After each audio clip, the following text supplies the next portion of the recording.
Doubtnut पर बच्चों हम बात कर रहे हैं यहाँ पर जीव जगत का वर्गीकरण, जिसमें एक आखिरी टॉपिक रह गया था, लास्ट टॉपिक, जिसका नाम था वायरस। ठीक है, बहुत इंपॉर्टेंट है, बहुत बहुत बहुत ज्यादा इंपॉर्टेंट है। ठीक है, तो आज हम क्या पढ़ने वाले हैं बच्चों? आज हम बात करने वाले हैं किसकी?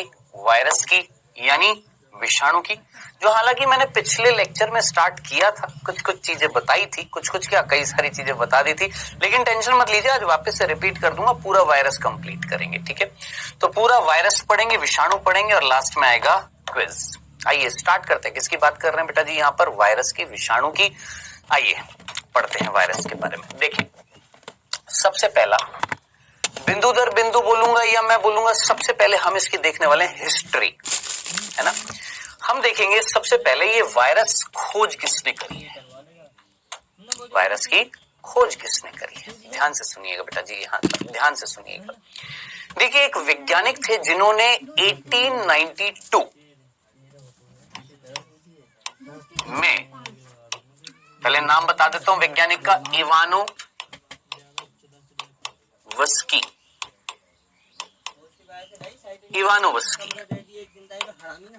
ठीक है, जिन्होंने वायरस की यानी विषाणु की क्या करी थी? खोज करी थी।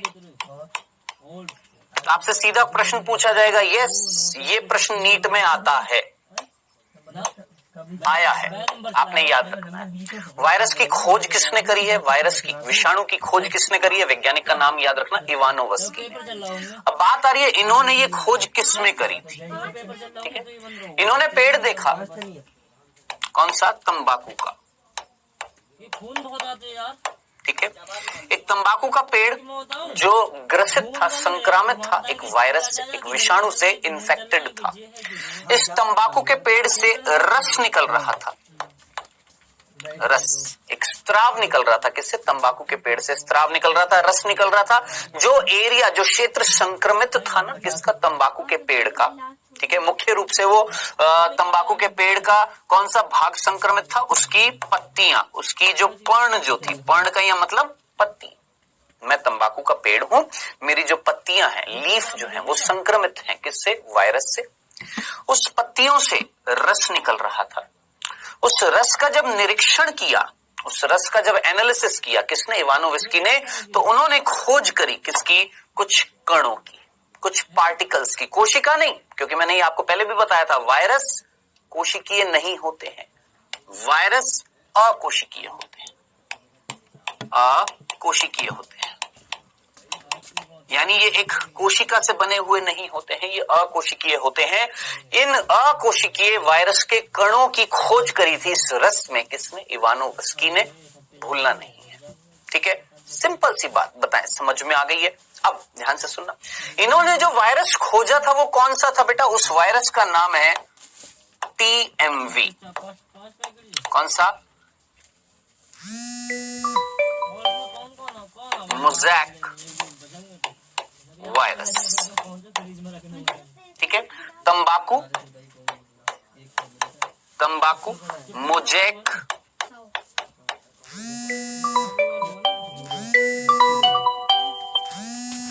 मोज़ेक वायरस की खोज करी थी किसने बेटा जी? आपके इवानोवस्की ने। सर्वप्रथम किसमें? तंबाकू के पेड़ में जो पर्ण है, जो लीफ है, वो जब संक्रामित हो गई थी इस वायरस से, तो उसका रस निकल रहा था।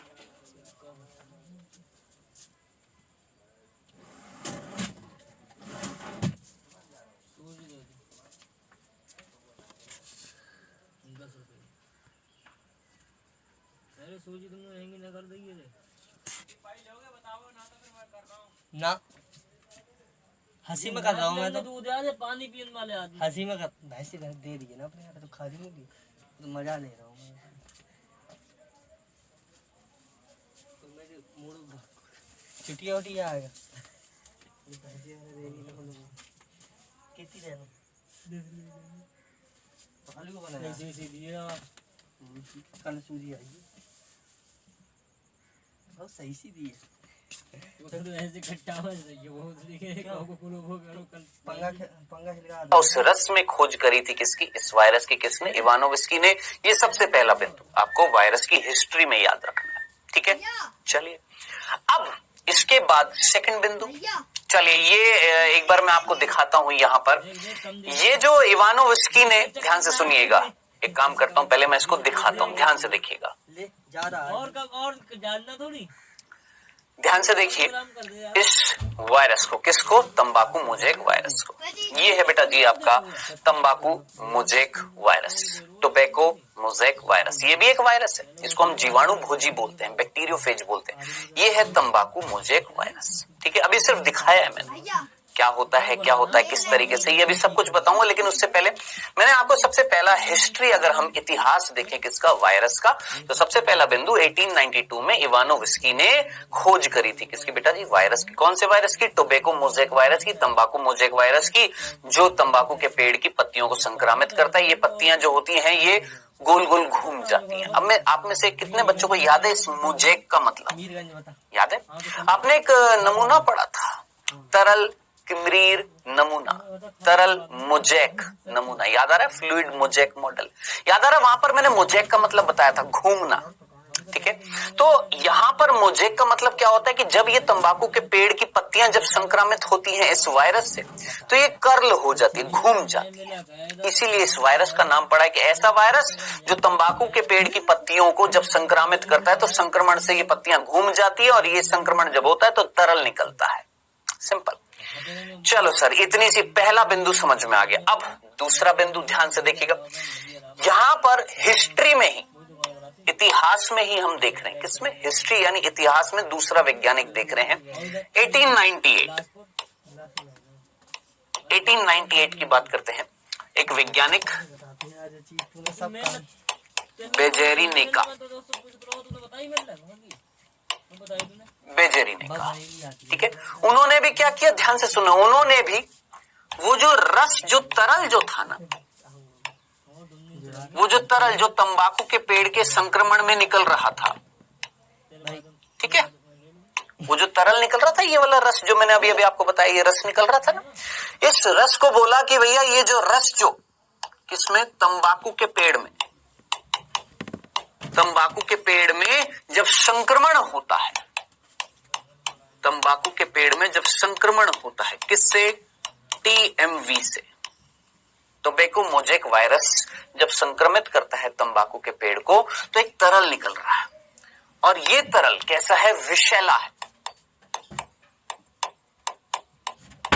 अब आप खुद सोचिए ना, खुद सोचिए, थोड़ा सा कॉमन सेंस लगाए। मैंने अभी तक कितने बिंदु बताए, दो ही ना। पहला बिंदु मैंने क्या बताया, मैंने बोला कि भैया 1892 में इवानोव्स्की ने खोज करी है, किसकी, एक अकोशिकीय कणों की, जिसको हमने वायरस बोला है, किसमें खोज करी, तंबाकू के पेड़ में। उन्होंने देखा कि तंबाकू के पेड़ की पत्तियां संक्रामित हो जाती हैं, पत्तियां संक्रामित हो जाती है, जिससे हो रही है वो क्या था, एक वायरस था, ठीक है। अब ये वायरस जब संक्रामित कर रहा था किसको, ये वायरस जब संक्रामित कर रहा था किसको बेटा जी, आपके तंबाकू के पेड़ को, तो वहां पर कुछ रस निकल रहा है, कुछ तरल निकल रहा है। अब ये तरल बेजेरिनेका ने बोला, किसने, बेजेरिनेका ने बोला कि ये जो तरल जो है ये विषैला है, ये पॉइजनस है। उसके लिए उन्होंने कथन दिया, क्या, कॉन्टेजियम वाइवम फ्लूइडियम, ठीक है। अब इस कथन का मतलब क्या था, कॉन्टेजियम वाइवम फ्लूइडियम। देखिए ये फ्लूइडियम वर्ड किसका है, फ्लूइड से, और फ्लूइड का मतलब तरल, ठीक है। ये था, इतना सा वर्ड तो समझ में आ गया। फ्लूइडियम किससे है, फ्लूइड से, फ्लूइड का मतलब तरल।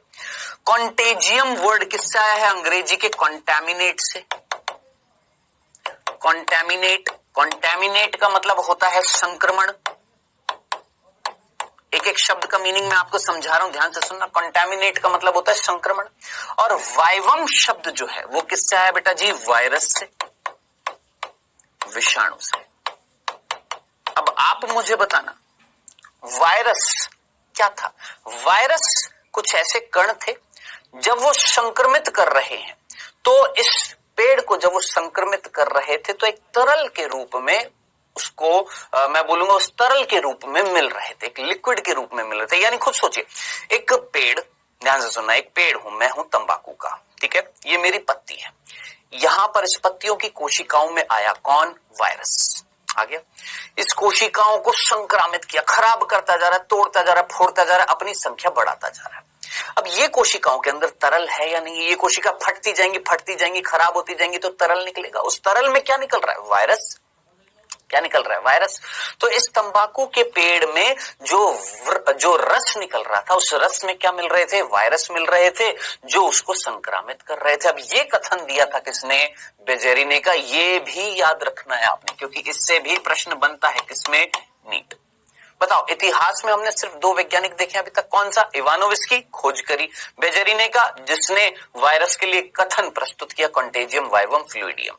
ठीक है, एक ऐसा तरल जो संक्रमित होता है, जो संक्रमण करता है। उस तरल में क्या मिल रहे हैं? वायरस के कण मिल रहे हैं, विषाणु के। सिंपल। चलें आगे। नेक्स्ट, तीसरा वैज्ञानिक ध्यान से सुनना। 1935 में एक वैज्ञानिक, कौन? स्टेनले। वैज्ञानिक का नाम कौन? स्टेनले। इन्होंने इसी, भैया इन तीनों वैज्ञानिकों का संबंध इसी वायरस से था। किससे? टोबैको मोज़ेक वायरस, तंबाकू मोज़ेक वायरस। उसने भी तंबाकू मोज़ेक वायरस की खोज करी। दूसरे वाले ने तंबाकू मोज़ेक वायरस के बारे में बताया कि भैया एक रस के रूप में मिल रहा था, एक रस में मिल रहा था जो संक्रमित कर रहा था। ठीक है। और तीसरा स्टेनले, इसने भी तंबाकू मोज़ेक वायरस से ही संबंध दिखाया। इसने बोला क्या कि तंबाकू मोज़ेक वायरस जो है, ये वाला वायरस देखिए, ये वाला, इन्होंने क्या किया था? स्टेनले ने क्या किया था? इसके छोटे छोटे टुकड़े किए थे। अब इस वायरस के छोटे छोटे टुकड़े कर देते हैं तो हम क्या बोलेंगे? इसके क्या मिल रहे हैं? कण मिल। इस वायरस के छोटे छोटे क्या मिल रहे हैं? हम बोलेंगे क्रिस्टल्स मिल रहे हैं, रवे मिल रहे हैं, रवे। ठीक है। अब रवे में आपको बताता हूं कैसे। देखिए, आप सभी के पास मोबाइल है ना? आप सभी के पास मोबाइल है कि नहीं है? आप बोलेंगे यस सर। उस मोबाइल के ऊपर आप स्क्रीन गार्ड लगाते हो नहीं लगाते? लगाते हो। कभी स्क्रीन गार्ड खराब हुआ है? यस सर, हुआ है। फिर नया लगाया होगा। जो खराब होता है उसको कभी तोड़कर देखा? उसमें छोटे छोटे तंतु होते हैं, फाइबर्स होते हैं, फाइबर्स, उसके रवे होते हैं, रवे होते हैं। तो छोटे छोटे रवे मिलकर एक क्या बना रहे थे? ग्लास बना रहे थे, टेम्पर्ड ग्लास जिसको हम बोलते हैं ना, यही होता है ना। तो देखिए, कहने वाली बात जो थी, इकाई जो है उसको हमने क्या बोला है? रवे। अब यहां पर इन्होंने, स्टेनले ने, इस तंबाकू मोज़ेक वायरस के छोटे छोटे टुकड़े किए और प्रत्येक टुकड़े को क्या बोला? क्रिस्टल बोला। हिंदी में रवे बोलते हैं।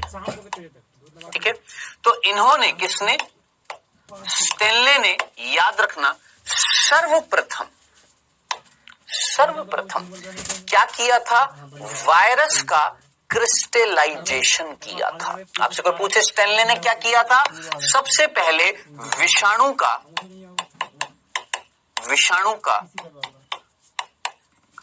क्रिस्टलाइजेशन किया था।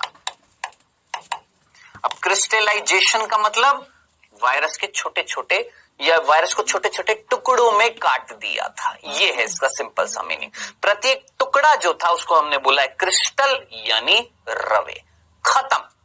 ये 3 वैज्ञानिक आपने याद रखने हैं, क्योंकि ये हमारी एनसीईआरटी में दिए हुए हैं और इनसे प्रश्न आने के चांसेस हैं। हम नीट की तैयारी कर रहे हैं बाबू, तो नीट की तैयारी करने के लिए एनसीईआरटी में जो जो लिखा हुआ है सारा कवर करना है।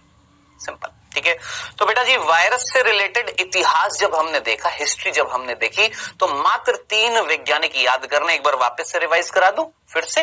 देखो, ध्यान से सुनो। देखो, सबसे पहले हमने देखा वायरस के इतिहास के बारे में, यानी इसकी जब हमने हिस्ट्री देखी, इतिहास देखा, तो हमने देखा 1892 में एक वैज्ञानिक जिसका नाम इवानोविस्की, जिसने तंबाकू का पेड़ देखा कि भैया संक्रामित हो रहा है, उसकी पत्तियां गोल गोल घूम रही और उसमें से रस निकल रहा है एक। ठीक है। उस रस का जब निरीक्षण किया तो उसमें पता लगा कुछ अकोशिकीय पदार्थ हैं, जिसे क्या बोला गया? वायरस। कौन सा वायरस? तंबाकू मोज़ेक वायरस। डन, खोज कर दी इन्होंने। उसके बाद ये कुछ इस तरीके से था, ये तंबाकू मोज़ेक वायरस ये रहा। ठीक है। उसके बाद हमने देखा 1898 में, वो 1892, ये 1898 में बेजेरिनी का, इन्होंने बताया कि वो जो तंबाकू की पत्तियां जो संक्रामित हो रही थी वायरस से, तंबाकू मोज़ेक वायरस से, उसमें जो रस निकल रहा था ना, वो विषैला रस था। क्यों? क्योंकि उस तरल में, उस रस में, उस लिक्विड में, उस फ्लूइड में जो विषैला पदार्थ मिल रहा है वो कौन है? वो वायरस है जो संक्रमण कर रहा है, यानी एक ऐसा तरल जिसमें वायरस मिलता है जो संक्रमित करता है। सिंपल, ये इन्होंने कथन प्रस्तुत किया। तीसरा वैज्ञानिक हमने देखा 1935 में स्टेनले ने इसी तंबाकू मोजेक वायरस के छोटे छोटे क्रिस्टल्स किए थे, छोटे छोटे टुकड़ों में काटा था। किसको? वायरस को। खत्म, सिंपल सा, ये था सिंपल सा इतिहास। तो हम वायरस को कैसे पढ़ने वाले हैं? हमने सबसे पहले देखा इतिहास, अब आगे चलते हैं। अब ये 3 बिंदु हो चुके इतिहास में। अब हम बात करते हैं विषाणु की संरचना की। सबसे पहले हमने इतिहास देखा, हिस्ट्री देखी, अब हम देख रहे हैं संरचना यानी स्ट्रक्चर। देखो बेटा, ये मैंने पिछले लेक्चर में भी आपको बोला था कि वायरस जो होते हैं वो एक न्यूक्लियोप्रोटीन संरचना है। बोला था कि नहीं बोला था? बोला था। किससे बना होता है? 2 चीजों से। क्या क्या? न्यूक्लिक अम्ल, न्यूक्लिक अम्ल से और प्रोटीन से। न्यूक्लिक अम्ल से और प्रोटीन से, ठीक है। न्यूक्लिक अम्ल क्या हो सकते हैं? या तो डीएनए या आरएनए, या तो डीएनए हो सकता है या आरएनए हो सकता है, ठीक है। तो हमने सिंपल बोला डीएनए प्लस प्रोटीन क्या है? वायरस है। या आरएनए प्लस प्रोटीन क्या है? वायरस है। हमारी एनसीईआरटी बोलती है कभी भी वायरस में, विषाणु में दोनों साथ साथ नहीं मिलेंगे। या तो डीएनए मिलेगा या आरएनए मिलेगा, दोनों साथ साथ किसी भी वायरस में नहीं मिलते हैं। लेकिन अब देखिए, अपवाद तो हर जगह होता है, एनसीईआरटी ने वो चीज कवर नहीं करी है। आप चाहते हैं तो मैं आपको बता देता हूं, एक ऐसा वायरस जो लेटेस्टली खोजा गया है, लगभग 2016 के आसपास खोजा गया था, एक ऐसा वायरस जिसमें डीएनए भी होता है, आरएनए भी होता है, जो हमारी एनसीईआरटी की उस लाइन को गलत साबित कर देता है। मैं बता देता हूं, लेकिन याद मत रखना, हमें देखो एनसीईआरटी को फॉलो करना है, सीधे सीधे शब्दों में बोल रहा हूं। एनसीईआरटी जो बोले वही फॉलो करना है, ठीक है। लेकिन फिर भी मैं आपको बता देता हूं, एक ऐसा वायरस है जिसका नाम है ल्यूको वायरस, ल्यूको विषाणु। लेटेस्टली डिस्कवर्ड हुआ ल्यूको वायरस, ठीक है, ठीक है। जो मुख्य रूप से निम्न श्रेणी के जो प्राणी जो होते हैं, निम्न श्रेणी के प्राणी, जैसे आपके पॉरीफेरस जगत आपने नाम सुना होगा, सिलेंट्रेटा, टीनोफोरा, प्लेटीहेल्मिन्थीज, एचकेहेल्मिन्थीज, ये निम्न श्रेणी के प्राणी होते हैं, उनको संक्रमित करता है। अभी सिर्फ इतना सा, ल्यूको वायरस, ल्यूको विषाणु एक ऐसा विषाणु जिसमें दोनों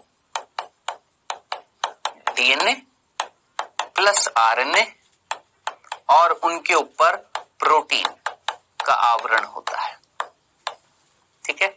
लेकिन आपने याद क्या रखना है?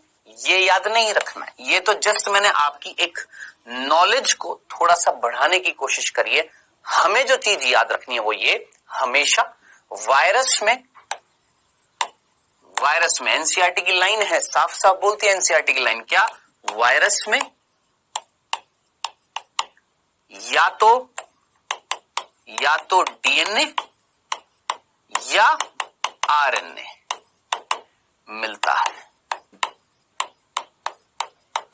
दोनों नहीं मिलते हैं, दोनों साथ साथ नहीं मिलते हैं, याद रखना। या तो डीएनए या आरएनए मिलता है, दोनों साथ साथ नहीं मिलते हैं, दोनों साथ साथ नहीं मिलते हैं,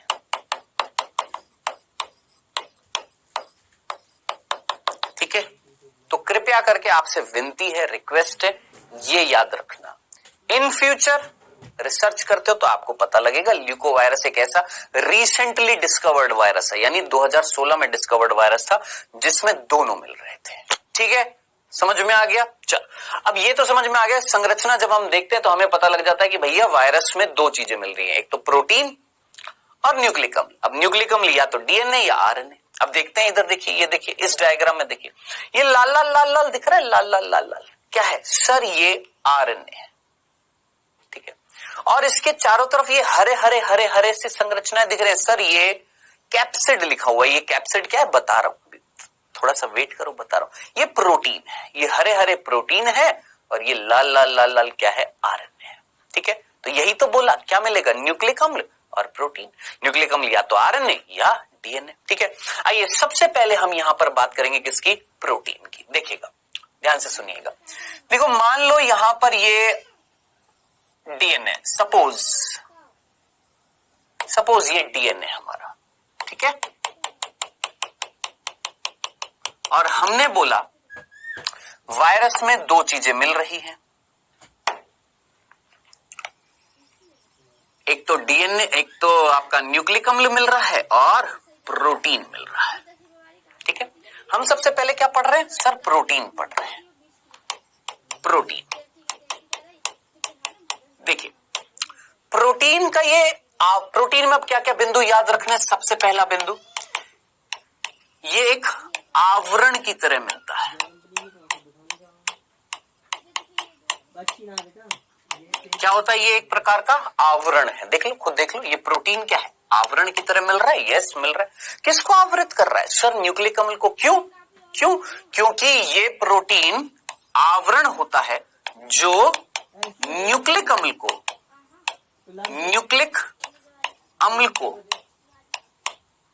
सुरक्षा देता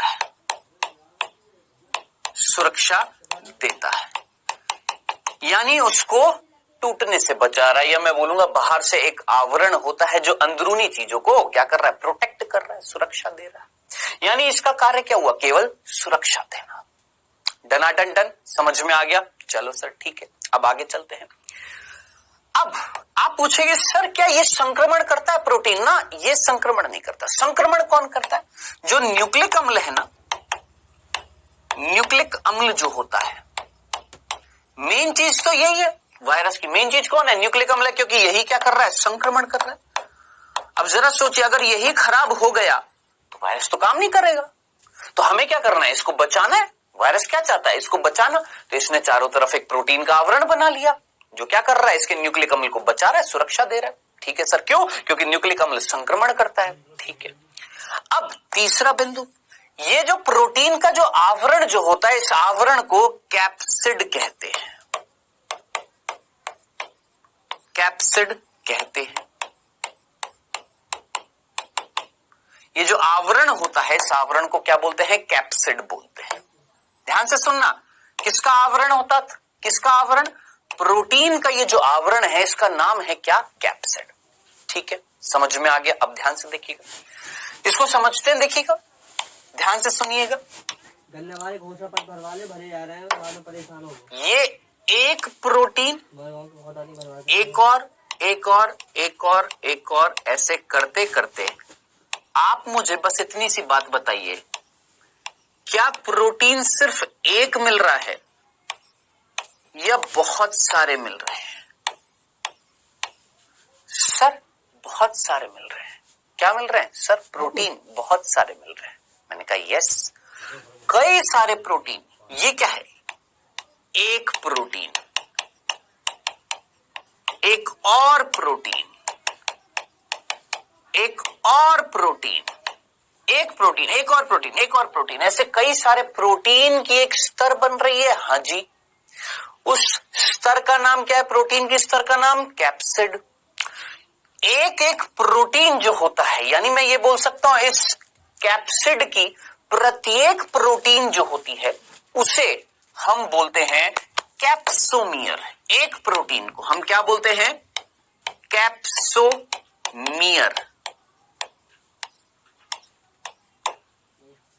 ठीक है, क्या बोलते हैं, कैप्सोमियर। हिंदी में बोलते हैं पेटी कोशक। क्या बोलते हैं, पेटी कोशक। तो कृपया करके मेरी बात को गौर से सुनना, ध्यान से सुनना। ये पूरी स्तर क्या कहला रही है, कैप्सिड। किससे बनी हुई है, बहुत सारे प्रोटीन से। प्रत्येक प्रोटीन क्या कहला रहा है, एक प्रोटीन। प्रत्येक प्रोटीन क्या कहला रहा है, कैप्सोमियर। एक प्रोटीन क्या कहला रहा है, कैप्सोमियर, जिसको हिंदी में बोला पेटी कोशक। तो क्या मैं ये लिख सकता हूं कि कैप्सिड की प्रत्येक इकाई कैप्सोमियर कहलाती है।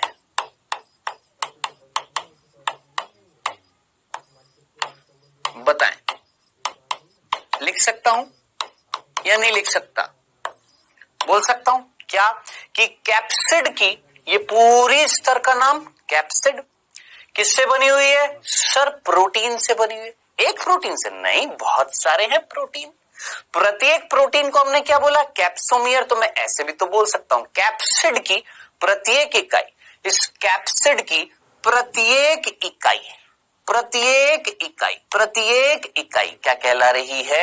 कैप्सोमियर कहला रही है, पेटी कोशक कहला रही है। आई होप इतनी सी बात आपको समझ में आ गई होगी। ठीक है, तो ये इतना ही याद रखना है आपको किसमें? वायरस की संरचना में प्रोटीन के बारे में। क्या था कि प्रोटीन का आवरण मिलता है, इस आवरण का नाम कैप्सिड है। ठीक है, ये क्या कर रहा है? ये आवरण, ये अंदर जो न्यूक्लिक अम्ल है उसको सुरक्षा दे रहा है। कैप्सिड किससे बना हुआ है? कई सारे प्रोटीन से। प्रत्येक प्रोटीन जो है, जिसको हमने बोला प्रत्येक इकाई, क्या कहला रही है? कैप्सोमियर कहलाती है। बताओ, यहां तक की बात समझ में आ गई? डनाडन डन। चलें आगे। चलिए सर, ये तो हो गया हमारा प्रोटीन। ठीक है, अब बात करते हैं मेन चीज क्या है सर? न्यूक्लिक अम्ल। आइए अब बात करते हैं किसकी? न्यूक्लिक अम्ल की।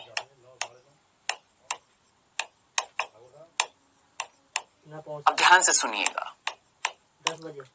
सबसे पहला बिंदु आपने जो याद रखना, एक वायरस में संक्रमणशील भाग जो होता है, जो संक्रमण करता है, वो कौन करता है? न्यूक्लिक अम्ल संक्रमण करता है। कौन बेटा जी? आपका न्यूक्लिक अम्ल। डन। यानी अगर मेरे अंदर वायरस जाएगा ना, तो उस वायरस में प्रोटीन मुझे संक्रमित नहीं करेगा। उस प्रोटीन के अंदर, उस कवच के अंदर जो न्यूक्लिक अम्ल है ना, वो संक्रमित करेगा। तो संक्रमणशील संरचना कौन? न्यूक्लिक अम्ल। ठीक है सर, समझ में आ गया। सर आपने बोला न्यूक्लिक अम्ल या तो डीएनए या आरएनए। मैंने कहा हाँ जी बिल्कुल सही बात है, या तो डीएनए है या आरएनए। ठीक है, अब ध्यान से सुनना। इस पृथ्वी पर, ये मैं आपको पिछले लेक्चर में भी बता चुका हूं, इस पृथ्वी पर जितने भी जीव, सजीव की बात कर रहा हूं, लिविंग ऑर्गेनिज्म, चाहे वो एक जीवाणु हो जो मुनेरा जगत में आता है, चाहे वो एक हाथी हो जो प्राणी जगत में आता है। ठीक है, सभी के अंदर डीएनए, ध्यान से सुनना, सभी के अंदर डीएनए कैसा होता है? द्विरज्जुकी होता है। कैसा होता है? द्विरज्जुकी होता है। दिक्कत है काम सही है मंडल। ठीक है, और आरएनए कैसा होता है? एकल रज्जुकी होता है। ठीक है, अब इसको मैं कैसे लिख रहा हूं? देखो, एस आरएनए। अब एस आरएनए का मतलब समझ में आ रहा है आपको? क्या लिख रहा हूं देखिएगा, एस आरएनए, डीएस डीएनए। अब आप बोलेंगे सर ये क्या है डीएस? बेटा रज्जू को ना इंग्लिश में बोलते हैं स्ट्रैंड। रज्जू को क्या बोलते हैं? स्ट्रैंड। आप मुझे बताएं डीएनए में, इस डीएनए कितनी रज्जू दिखाई दे रही है? आप बोलेंगे सर 2। आरएनए में कितनी रज्जू, कितने धागे दिखाई दे रहे हैं? 1। ये क्या हो गया? एकल रज्जु की। और ये क्या हो गया? द्विरज्जु की। तो द्विरज्जु की को इंग्लिश में क्या बोलूंगा? Double stranded. Double stranded, double stranded, द्विरज्जु की। अब जिसको अभी भी समझ में नहीं आया, एक काम करो, घर पर धागे हैं, धागा रखा है, 2 धागे लो और दोनों धागों को लपेट दो एक दूसरे से। ठीक है, अब बात आओ, वो जो संरचना बनेगी कितने धागों के जुड़ने से बनी? ये सारा सोचो, ये मेरा एक हाथ एक रज्जु है, ये दूसरा हाथ रज्जु, दोनों एक दूसरे से इस तरीके से लिपट गए हैं, लिपट गए, जुड़ गए।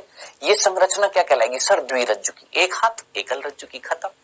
तो डीएनए हमेशा कैसा होता है सर?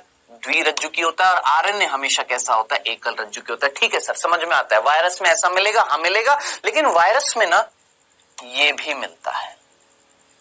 क्या? ये मैंने आपको पिछली क्लास में भी बताया था, वायरस में ये परिस्थिति भी मिलती है, SS DNA। अब आप खुद सोचिए, SS का मतलब क्या था, DS का मतलब डबल स्ट्रैंडेड, तो SS मतलब सिंगल स्ट्रैंडेड एकल रज्जु की। ठीक है, अब जरा खुद सोचिए, DNA द्विरज्जु की भी है और DNA, अरे ये क्या कर दिया, DNA द्विरज्जु की भी है और DNA एकल रज्जु की भी है। RNA एकल रज्जु की भी है और RNA द्विरज्जु की भी। अब ये जो परिस्थितियां है ना, ये जो बनाई है, ये किसी भी सजीव में नहीं मिलती है, सिर्फ वायरस में मिलती है। ये सभी सजीवों में मिलती है। मेरे अंदर DNA कैसा होता है, द्विरज्जु की, आपके अंदर द्विरज्जु की। RNA मेरे अंदर एकल रज्जु की, आपके अंदर एकल रज्जु की। इस पृथ्वी पर सभी सजीवों में DNA कैसा, द्विरज्जु की, RNA कैसा, एकल रज्जु की। लेकिन याद रखना आपने, वायरस में ये विशेष परिस्थितियां मिलती हैं, ये और किसी भी सजीव में नहीं मिलती। और ये सजीव तो है नहीं, ये मैंने आपको पिछली कक्षा में भी बताया था क्या, कि भैया वायरस जो होते हैं वो सजीव और निर्जीव की संयोजी कड़ी होते हैं। आउटसाइड बॉडी, शरीर के बाहर निर्जीव है, कोई कार्य नहीं कर रहे, लेकिन शरीर के अंदर जब जाते हैं तो होस्ट यानी पोषक की मशीनरी को कंट्रोल कर लेते हैं और अपनी संख्या को बढ़ाते हैं। बताया था नहीं बताया था, बताया था ना। तो याद रखना, वायरस में ये चारों परिस्थितियां मिलती हैं, जिसमें से ये दो परिस्थितियां सजीवों में मिलती हैं, ये किसी भी सजीव में नहीं मिलती है, लेकिन वायरस में मिलती है। अब आप पूछेंगे सर उदाहरण बताओ ना, पूछेंगे ना सर उदाहरण बताओ ना सर, किसमें कौन कौन सी परिस्थितियां मिलती है। आइए उदाहरण बताता हूं, कौन से वायरस में परिस्थितियां कैसे मिल रही हैं, ध्यान से सुनिएगा प्रभु। एग्जाम्पल मैं आपको बता रहा हूं यहां पर, कृपया करके एग्जाम्पल ध्यान से सुनिएगा, ठीक है। देखिएगा, DNA द्विरज्जु की DNA कौन से वायरस में मिलता है, T2 जीवाणु भोजी। अब आप बोलेंगे सर ये जीवाणु भोजी क्या होता है, पहले तो शब्द ध्यान से सुनना। जीवाणु भोजी को हम अंग्रेजी में बोलते हैं बैक्टीरियोफेज।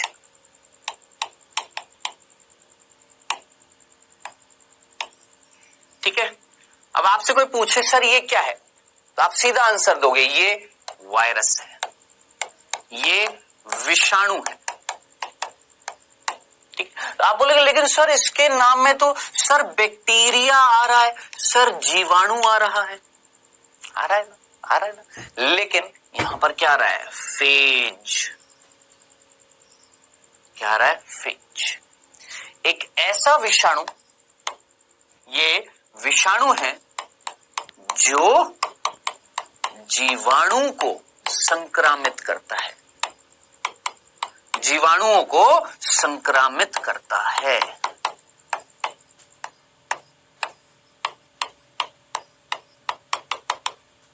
ठीक है, अब नाम में जरा सोचिए, जीवाणु और फिर क्या आ रहा है, भोजी, यानी कहीं ना कहीं एक ऐसा वायरस जो अपनी संख्या बढ़ाने वाला है, जिसके लिए एक तरीके से भोजनीय पदार्थ हो गया। कौन भोजनीय, मतलब ऐसा नहीं कि भोजन मिल जाएगा, भोजनीय मतलब जहां पर वो अपनी जाकर संख्या को बढ़ाएगा। कौन, एक ऐसा वायरस जो जीवाणुओं का क्या करेगा, संक्रमण करेगा और अपनी संख्या को बढ़ाएगा। A virus which infect bacteria, simple शब्दों में एक वायरस जो बैक्टीरिया को इन्फेक्ट करेगा, एक वायरस जो जीवाणु को संक्रमित करेगा, उसका नाम है क्या, जीवाणु भोजी बैक्टीरियोफेज। कई बच्चे सोचते हैं बैक्टीरियोफेज बैक्टीरिया, ना ना ना, बैक्टीरियोफेज वायरस है, बैक्टीरिया नहीं है। चल इतनी सी बात समझ। अब इसके भी ना कई सारे प्रकार होते हैं, जैसे मैंने बोला T2 जीवाणु भोजी। अब आप पूछेंगे सर T2 क्या है, ये आपके मतलब की बात नहीं है। T2 कहीं ना कहीं आकृति में कुछ अंतर होएगा, कुछ प्रोटीन्स की मात्रा में अंतर होएगा, कैप्सोमियर्स की संख्या में अंतर होएगा, वो यहां पर सिर्फ नाम याद रखना है, T2 जीवाणु भोजी, यानी एक ऐसा जीवाणु भोजी जिसका प्रकार है क्या, T2। T4 जीवाणु भोजी, दो उदाहरण मैंने आपको बता दिए हैं, एक तीसरा और बता देता हूं, लैम्डा जीवाणु भोजी। ये तीन उदाहरण याद रख लीजिएगा, T2, T4, लेमड़ा जीवाणु भोजी, ये वो वायरस है, ये वो विषाणु हैं जिनके अंदर डीएनए मिलता है और कैसा, डबल स्ट्रैंडेड द्विरज्जुकी। ठीक है, एग्जाम्पल याद रख लीजिएगा। चल अब बात करते हैं, सर ये तो समझ में आ गया डबल स्ट्रैंडेड, सर ये वाली परिस्थिति, सर डीएनए एकल रज्जु की जो किसी भी सजीव में नहीं होता, वायरस में होता है, सर ये किस में होता है? पहले डीएनए निपटा लेते हैं। डीएनए के ये जिनमें डीएनए मिलेगा डबल स्ट्रैंडेड, वो मैंने आपको बता दिया। अब ये वाला बता देता हूं, इसका उदाहरण क्या है, स्टार बनाकर लिख लीजिएगा बेटा। इसका उदाहरण याद रखना, 5 इंटू 174, देखिए क्या गजब का नाम है, 5 इंटू 174 जीवाणु भोजी।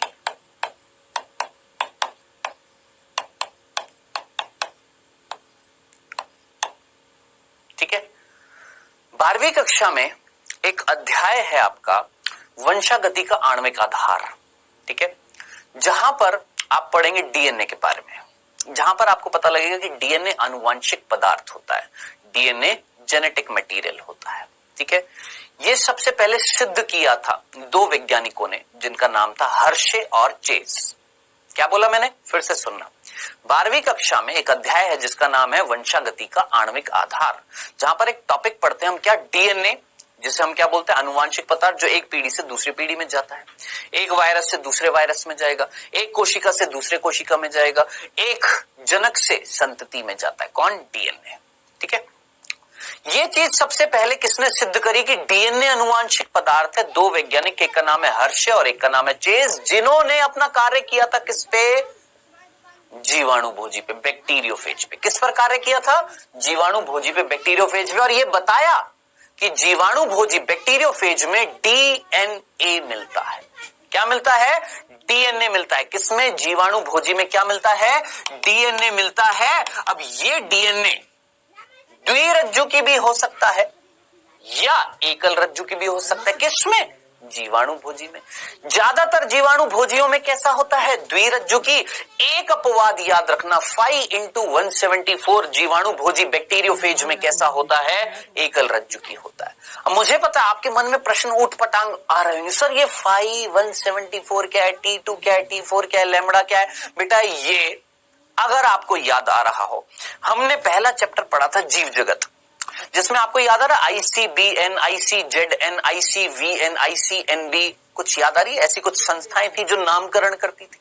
ICVN क्या था, international code of virus nomenclature, याद आ रहा है? तो वो कुछ संस्थाएं थी जो वायरस का नामकरण करती हैं। यहां पर जीवाणु भोजी की संरचनाओं में कुछ अंतर होगा, जिसकी वजह से अलग अलग नाम दिए गए हैं, किसी को T2, किसी को T4, किसी को लेमड़ा और किसी को 5 इंटू 174। अब ये उनकी मुसीबत है कि उन्होंने ऐसे नाम क्यों दिए। ये अभी प्रेजेंटली आपके कोर्स में नहीं है कि इन नामों का मतलब क्या है, 5 174 T2 T4। ये सिर्फ उदाहरण है जो आपने याद रखना। अगर याद रख सकते हो तो प्रभु बहुत बहुत गनीमत होगी, याद रख लेना। ठीक है, सिंपल। चलें अब बात करते हैं किसकी, आरएनए की। अब ध्यान से सुनना, मैं जो आपको चीज बताने वाला हूं ध्यान से सुनिएगा। ज्यादातर रोग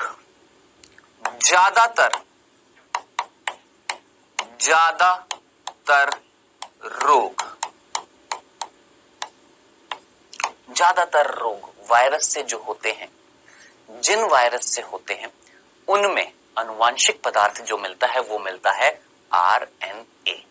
याद रखना, ज्यादातर रोग जिन वायरसेस से होते हैं वो वायरस में क्या मिलता है, आरएनए, डीएनए नहीं, आरएनए। क्यों, आप खुद सोचिए। आए दिन रोज रोज नए नए वायरस डिस्कवर्ड होते हैं, कभी इबोला, कभी कोविड-19 के 50 प्रकार, कभी सार्स है, कभी HIV है, नए नए वायरस। जितने भी ये वायरस है, रोज नए नए वायरस बन रहे हैं। कैसे, चेंज आ रहा है, परिवर्तन आ रहा है।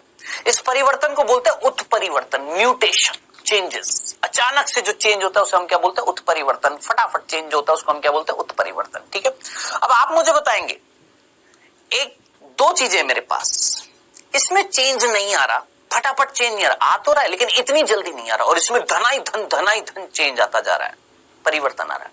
कौन ज्यादा स्टेबल है, स्थायी है? सोचो, कौन ज्यादा स्टेबल है, ये वाला कि ये वाला? जो जल्दी जल्दी नहीं बदल रहा वो ये था, जो जल्दी जल्दी बदल रहा है वो ये है। कौन अस्थाई है? सर ये अस्थाई है, जल्दी जल्दी जल्दी जल्दी जल्दी जल्दी बदल रहा है। सर ये इतनी जल्दी नहीं बदल रहा है, ये इतना ज्यादा अस्थाई नहीं, ये स्थाई है। ठीक है, ठीक है। अब मैं आपसे पूछता हूं, देखो आपके पास दो डंडे हैं, दो लकड़ियां हैं, आपने दोनों लकड़ियों को जोड़ दिया। आपके पास एक लकड़ी है, अब मेरे पास दो लकड़ियां, दोनों लकड़ियों को जोड़ दिया और उनको तोड़ रहा हूं, और मेरे पास एक लकड़ी है जो किसी से जुड़ी नहीं है, उसको तोड़ रहा हूं। किसको मैं आसानी से तोड़ सकता हूं, किसमें मैं परिवर्तन जल्दी से ला सकता हूं, किसको मैं जल्दी से तोड़ सकता हूं, किसमें मैं चेंज फटाफट ला सकता हूं? इसमें कि इसमें? सर इसमें। और इसमें अगर जल्दी जल्दी चेंज लाऊंगा तो नई नई चीज बन जाएगी। हो सकता है ये छोटा टूट जाए, हो सकता है बड़ा टूट जाए, हो सकता है कैसा भी टूट जाए। तो अब खुद सोचो कि किसमें आप जल्दी जल्दी चेंज ला सकते हो, डीएनए में कि आरएनए में? आप सीधा बोलेंगे सर आरएनए में जल्दी जल्दी चेंज आ सकते हैं। क्यों? क्योंकि ये एकल रज्जु की होता है, डीएनए द्विरज्जु की होता है, इतनी जल्दी चेंज नहीं आएंगे। और 12वीं कक्षा के उस चैप्टर में भी आप ये पढ़ेंगे आनुवांशिक वंशागति के आणविक आधार में कि डीएनए इज स्टेबल, डीएनए स्थायी होता है, जबकि आरएनए अस्थायी होता है, जल्दी से टूट सकता है। कई सारे कारण होते हैं, वो हम उस कक्षा में पढ़ेंगे। आरएनए के अस्थायी होने के अभी सिर्फ इतना सा, आरएनए एकल रज्जु की होता है, फटाफट चेंज हो सकता है। अब जरा सोचिए, जो चीज फटाफट चेंज हो रही है, फटाफट चेंज हो रही है, तो नए नए वायरस बनेंगे, और नए नए वायरस बनेंगे तो हो सकता है उनमें से कुछ रोगजनक होंगे, कुछ नहीं होंगे। जो रोगजनक होंगे रोग उत्पन्न करेंगे। तो यही तो बोला, ज्यादातर रोग जो होते हैं वो किससे होते हैं? ऐसे वायरस जिनमें क्या होता है, एकल रज्जु की आरएनए होता है। खत्म, खल्लास, सिंपल सा था। चले आगे। अब जैसे आपने अभी अभी टोबैको मोजेक वायरस पढ़ा, तंबाकू मोजेक वायरस, ठीक है। आपका बेटा जी तंबाकू मोजेक वायरस है, फुट एंड माउथ वायरस है, कॉलीफ्लावर मोजेक वायरस है ना, इन्फ्लुएंजा है, कई सारे वायरस। ज्यादातर वायरस जो होते हैं वो कैसे होते हैं? ज्यादातर रोग करने वाले वायरस जो होते हैं वो कैसे होते हैं बेटा जी आपके? जिनमें आरएनए कैसा मिलता है? एकल रज्जु की। बात आ रही है सर द्विरज्जु की आरएनए कैसे मिलता है? देखिए परिस्थितियां विशेष कौन सी थी? ये दोनों थी। इनके उदाहरण जो थे वो हमें समझने थे। ज्यादातर वायरस में ये, जिन वायरस में ये परिस्थिति वो मैंने आपको बता दी है। ये एक सामान्य परिस्थिति नहीं है, इसका उदाहरण बता दिया। ये भी सामान्य नहीं है क्योंकि आरएनए द्विरज्जु की तो होता नहीं है, एकल रज्जु की होता है। ये द्विरज्जु की आरएनए जिन वायरस में मिल रहा है उसका नाम बता दो। तो उसका नाम मैं आपको बता देता हूं, क्या? रियो वायरस। क्या नाम? रियो वायरस। अंग्रेजी में रियो वायरस बोलते हैं, ठीक है। ऐसे वायरस ध्यान से सुनना, ऐसे वायरस जो हमारे श्वसन तंत्र को संक्रामित करते हैं।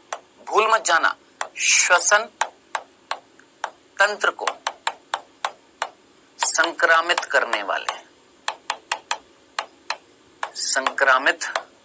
वाले वायरस जो होते हैं उन्हें हम क्या बोलते हैं? रियो वायरस। जैसे आप में से कितने बच्चों ने नाम सुना है? राइनो वायरस सुना है?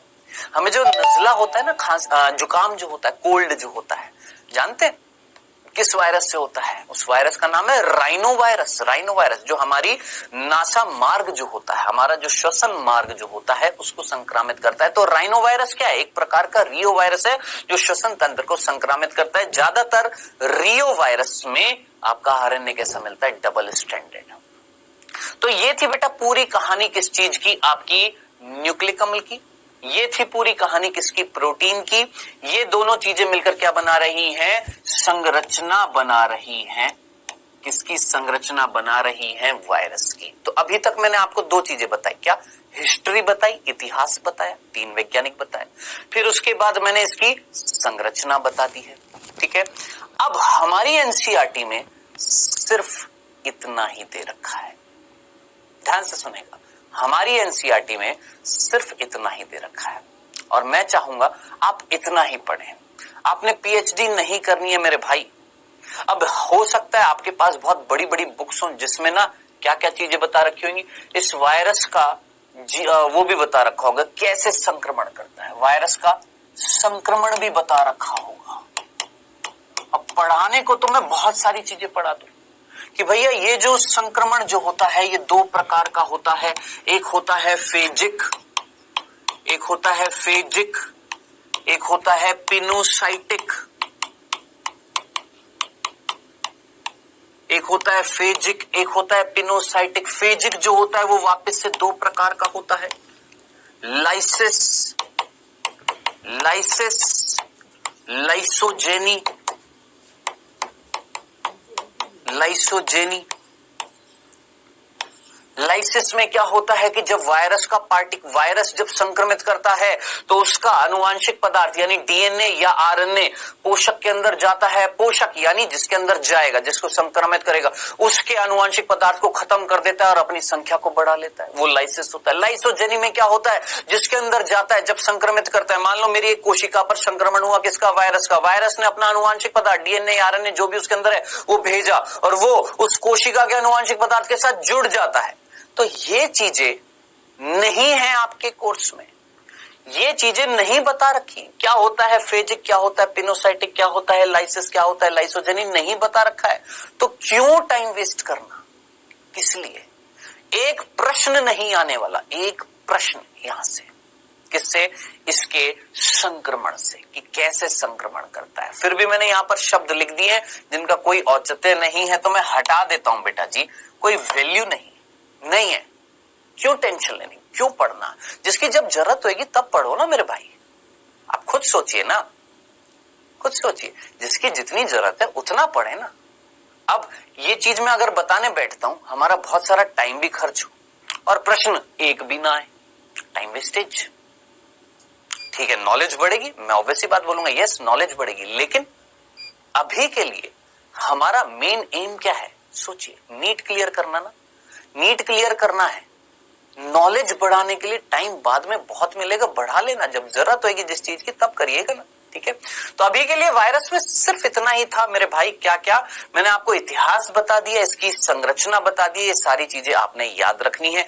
ये चीजें हालांकि मैंने ये भी एक्स्ट्रा बता दिया मेरे भाई, आपको ये भी नहीं दे रखा, लेकिन अब थोड़ा तो बताना ही पड़ेगा। तो ऐसा तो है नहीं बिल्कुल यूं का यूं बता दूंगा, फिर बोलेगे सर ये तो एनसीईआरटी की कॉपी कर दिया आपने, कुछ भी नहीं बताया एक्स्ट्रा। चलो कुछ बताया है, शायद आपको चीजें समझ में भी आई होंगी। चलें आगे। अब जिनको जीवाणु भोजी देखना था ना, ये जीवाणु भोजी, ये जो डायग्राम था मेरे भाई, ये वाला, ये है जीवाणु भोजी, ये बैक्टीरियोफेज है। ठीक है, जिसके अंदर शीर्ष भाग जो होता है उसके अंदर मिलता है डीएनए।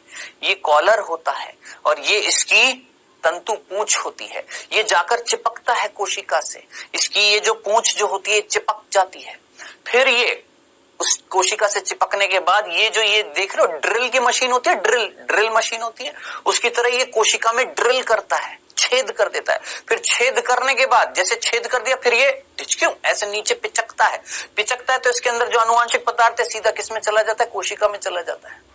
ये हम पढ़ते थे कब? पहले, जब ये निर्धारित नहीं था कि क्वेश्चंस एनसीईआरटी से आते हैं। उस टाइम हमारे टीचर्स हमें पढ़ाया करते थे कैसे संक्रमण करता है जीवाणु भोजी, सब कुछ पढ़ाते थे। क्यों? क्योंकि उस टाइम पर क्वेश्चंस नीट में आउट ऑफ कॉन्टेक्स्ट आते थे, आउट ऑफ एनसीईआरटी भरमार आती थी। कोई तय नहीं था कि एनसीईआरटी से आएंगे, लेकिन अब तय है, यस तय है। 99.9% क्वेश्चंस आपके एनसीईआरटी से आ रहे हैं, किसमें? नीट में। तो उसी पर फोकस करो ना मेरे भाई। ठीक है, चलिए ये तो हो गई है बात किसकी? वायरस की। अब इस चैप्टर में जो थोड़ा बहुत टॉपिक रह गया है वो भी मैं आपको कवर करा देता हूं बेटा जी। अब यहां पर ये तो हमने पढ़ लिया वायरस। अब इसी वायरस में ना एक छोटा सा टॉपिक और दे रखा है, क्या? वायरॉइड्स।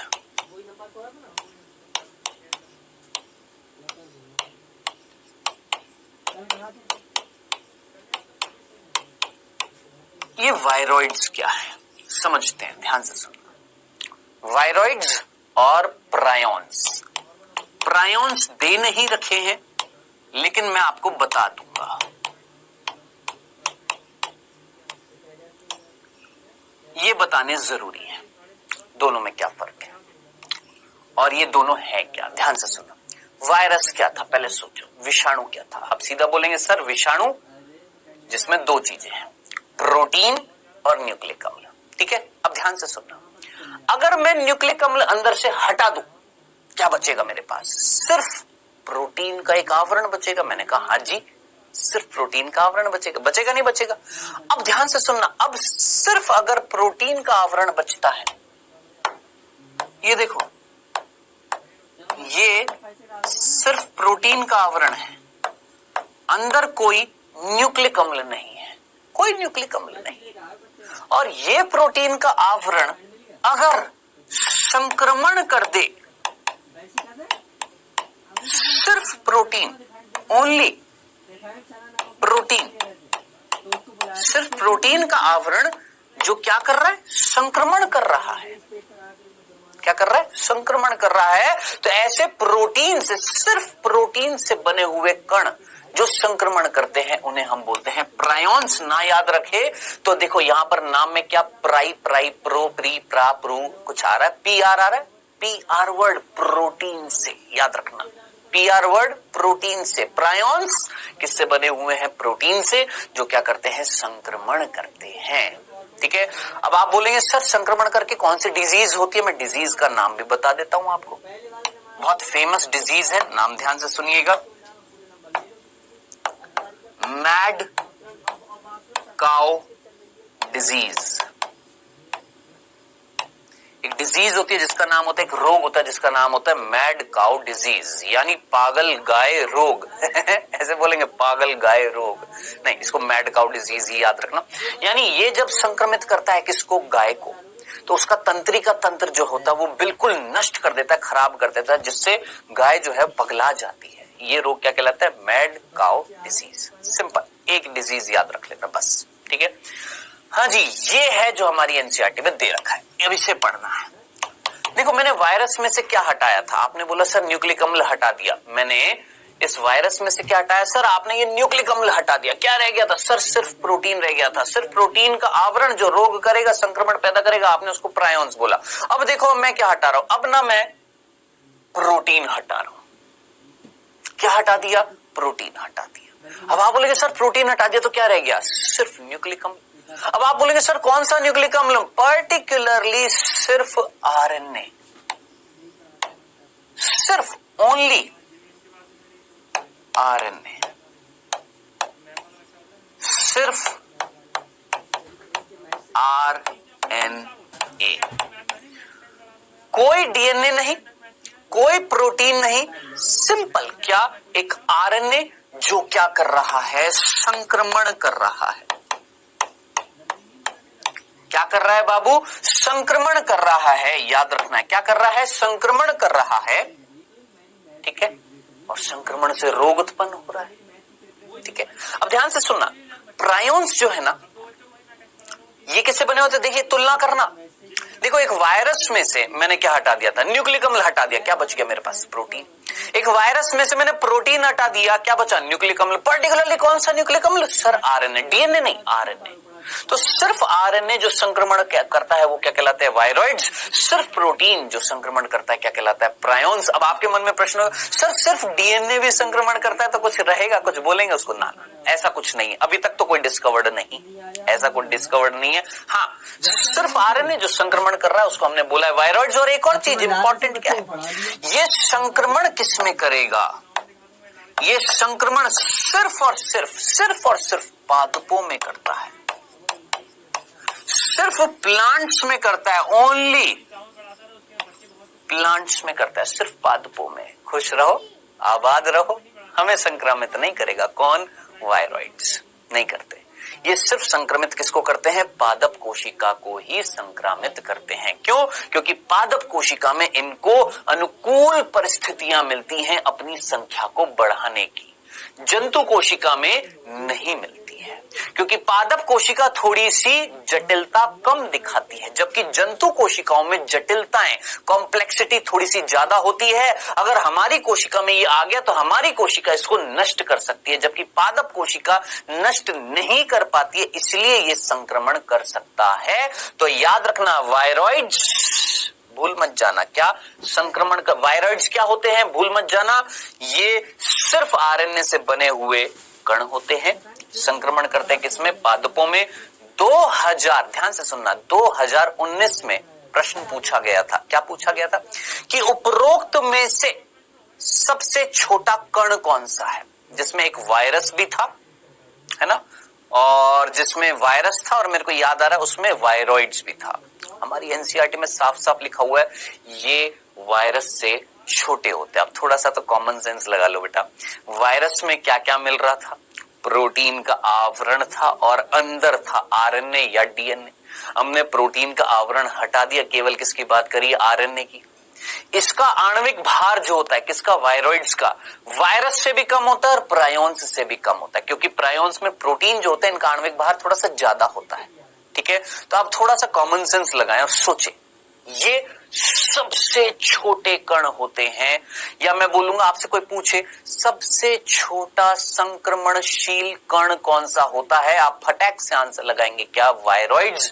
इतना ही दे रखा है। वायरॉइड्स के बारे में एक छोटी सी चीज और दे रखी है, ये वायरॉइड्स की खोज जो थी, खोज ये एक वैज्ञानिक ने करी थी जिसका नाम था डीनर। डिनर नहीं, डिनर नहीं, डीनर, डीनर। ठीक है, याद रखना। तो डीनर ने खोज करी वायरॉइड्स की।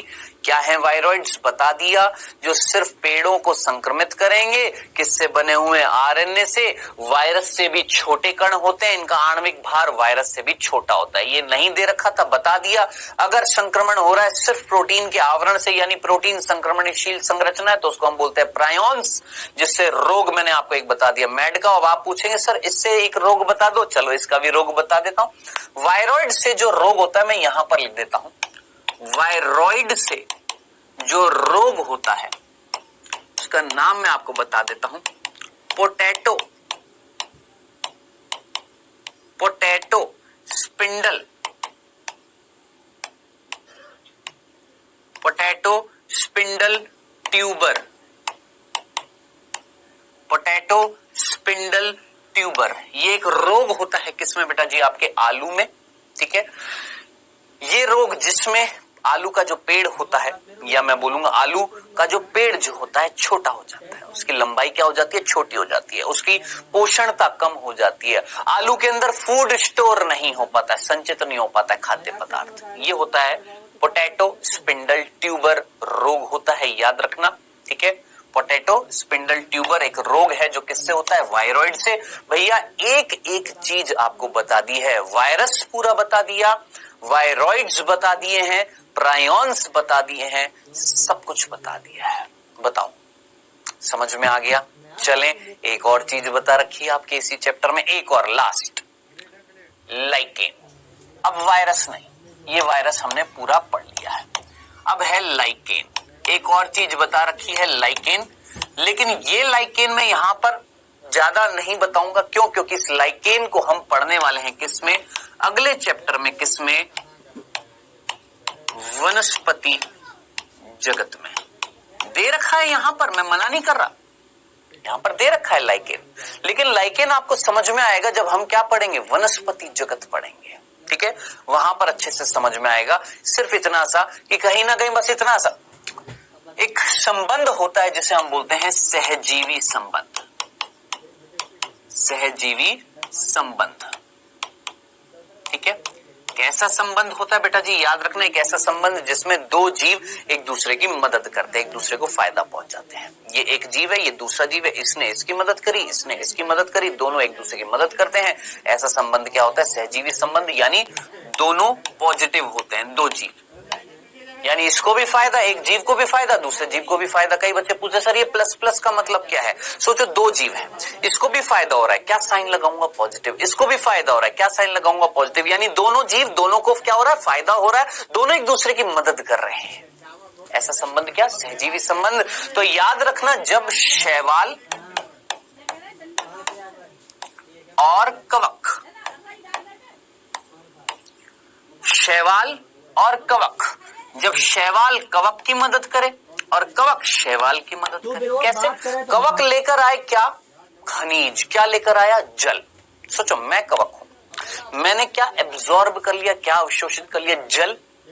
और क्या ले लिए? खनिज, सोडियम, पोटेशियम, मैग्नीशियम, कैल्शियम, ये सारी चीजें मैंने जमीन में से अवशोषित कर ली। कर ली। और करने के बाद मैंने यानी कवक ने किसको दे दी? शैवाल। चलो शैवाल के पास आ गई। किसकी मदद हो गई? सर शैवाल की। इसको पानी भी मिल गया, इसको खनिज भी मिल गया। अब शैवाल क्या करेगा? सर ये प्रकाश संश्लेषण करेगा, भोजन बनाएगा। प्रकाश संश्लेषण से इसने क्या कर लिया? भोजन बना लिया। अब वो भोजन थोड़ा सा इसने इसको भी दे दिया। अब जरा सोचिए, इसने इसकी मदद करी क्या करने में? प्रकाश संश्लेषण करने में। प्रकाश संश्लेषण करने के लिए खनिज चाहिए थे, जल चाहिए था, इसने लाकर इसको दे दिया। इसने प्रकाश संश्लेषण करके भोजन बनाया, भोजन का कुछ हिस्सा इसको दे दिया। आहो, दोनों एक दूसरे की मदद कर रहे हैं, बढ़िया जी रहे हैं। ऐसा संबंध क्या कहलाएगा? सहजीवी संबंध। अब इन दोनों संरचनाओं के जुड़ने से, किसके? शैवाल और कवक। जब दोनों ये देखो, ये शैवाल है, ये कवक है, दोनों एक दूसरे के पास जुड़ गए। तो इनके जुड़ने से जो संरचना बनती है उसका नाम है क्या बेटा जी? लाइकेन। तो आपसे कोई पूछे लाइकेन क्या है, आप सीधा सीधा बोलेंगे सर लाइकेन शैवाल और कवक का सहजीवी संबंध होता है। लाइकेन कि ये अगर शैवाल है और ये अगर कवक है तो शैवाल और कवक एक दूसरे के साथ जुड़ जाती हैं, एक दूसरे को फायदा पहुंचा रही हैं। इनके जुड़ने से जो संरचना बनती है उसका नाम है क्या? लाइकेन। खत्म, खल्लास, इतनी सी बात थी। ठीक है, तो बेटा जी इसी के साथ बच्चों हमने ये चैप्टर जो था हमारा कौन सा? जीव जगत का वर्गीकरण, ये किया है हमने पूरा कंप्लीट। जो वायरस टॉपिक था जितना था सफिशिएंट था, बता दिया, सफिशिएंट। ठीक है, एक्स्ट्रा बुक्स में बहुत सारा है। कई बच्चे बोलते हैं सर वायरस और पढ़ाओ, सर कोविड बताओ, कोरोना बताओ।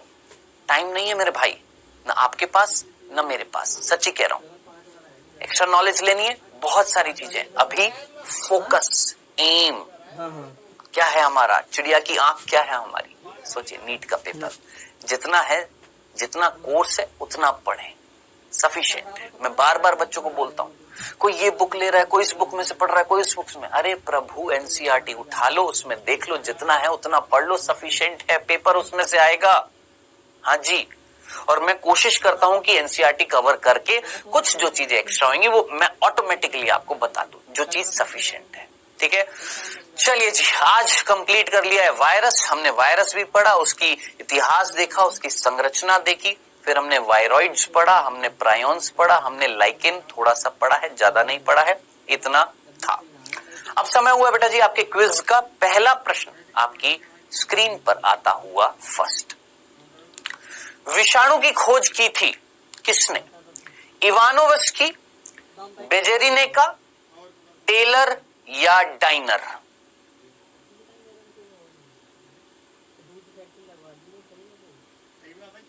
वायरस की खोज किसने करी है? विषाणु की खोज किसने करी थी?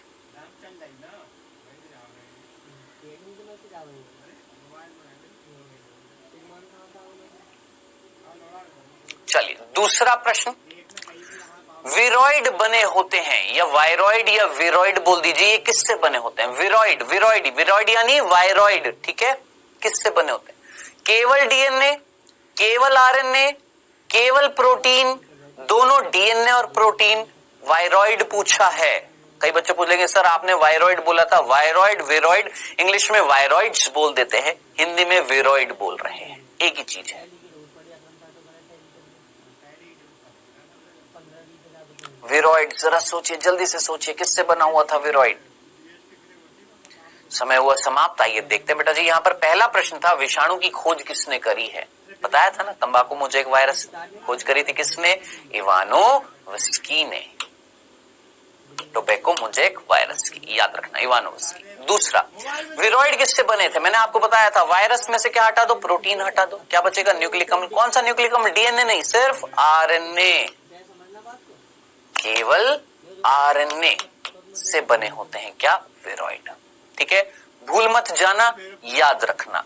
अब इसी के साथ मैं आपको एक और चीज बता दूं, जब आप एनसीईआरटी पढ़ोगे तो वहां पर विरोइड में ना कुछ कथन गलत दे रखा, उसको सही कर लेना। विरोइड केवल आरएनए से बने होते हैं, केवल आरएनए से, ठीक कर लीजिएगा। अगर एनसीईआरटी में आपकी पुरानी एनसीईआरटी तो उसको सही कर लीजिएगा। केवल किससे बने होते हैं? RNA से, ठीक है। और इन विरोइड की खोज किसने करी थी, मैंने अभी आपको बताया था। अच्छा मैंने डिनर बोल दिया था, चलिए वो डिनर नहीं था, वो डाइनर था। मैं इसको सही भी कर देता हूं, वो कौन था बेटा जी, हमारा डाइनर था। इसको मैं सही कर देता हूं, क्या था, डाइनर, डिनर कर दिया था, ये डाइनर था। इसको मैं सही कर देता हूं, क्या था, डाइनर था। डाइनर ने खोज करी थी किसकी, वायरॉइड की या विरोइड की, ठीक है। चलो बेटा जी, इसी के साथ आज का क्विज भी समाप्त होता है, आज की ये क्लास भी समाप्त होती है। अब आप पूछेंगे सर नेक्स्ट क्लास में क्या पढ़ाएंगे, प्रभु इसी के साथ आपका ये चैप्टर भी समाप्त होता है, अध्याय भी समाप्त होता है। अब नेक्स्ट क्लास में हम चालू करेंगे नया चैप्टर जिसका नाम है वनस्पति।